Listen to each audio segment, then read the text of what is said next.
great thing about this program is it actually enables staff to have having a safe environment for staff to experience what it could be like in the real world supporting someone with significant behaviours of concern. Scope has been doing positive behaviour support for decades really, and we've got a specialist team with it, but the need is really growing and growing. We've significant numbers of direct disability support workers, so how do we get that training out to them quickly and well, and in a way that they can move from learning to practice. This wonderful organisation have come to us looking for different ways to innovate within their teaching and learning program. We're able to put people in VR headsets, give the team a sense of what that would be like.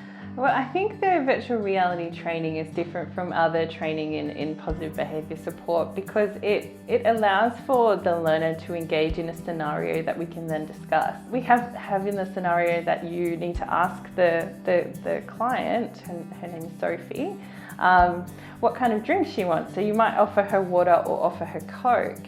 And some people might think that, you know, I'm just going to give her water because I think she needs to be healthy, but actually that's their own values that they're putting into that support. So we put that example in there because although the support worker is very well-meaning, actually Sophie prefers to have Coke, and if she has her Coke, she's in a much better mood later on, and she's got that choice.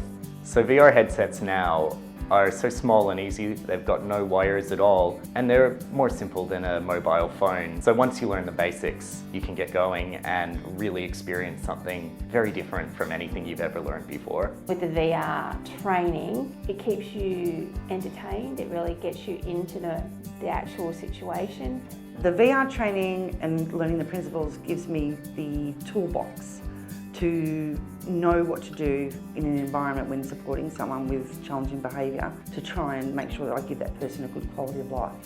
Having to problem solve on the spot, I think, yeah, it would be a great learning tool. When I was new to disability especially, and before I'd stepped foot into a residential setting, if I'd done some of those exercises, I wouldn't be so nervous, and I would at least have some grasp on the sort of things that I would be doing before I sort of walked in and had to sort of learn on the spot with real people. Doing VR exercises might just give you, yeah, just a bit more time to think about it. Okay, how can I approach this situation and end up with a better outcome?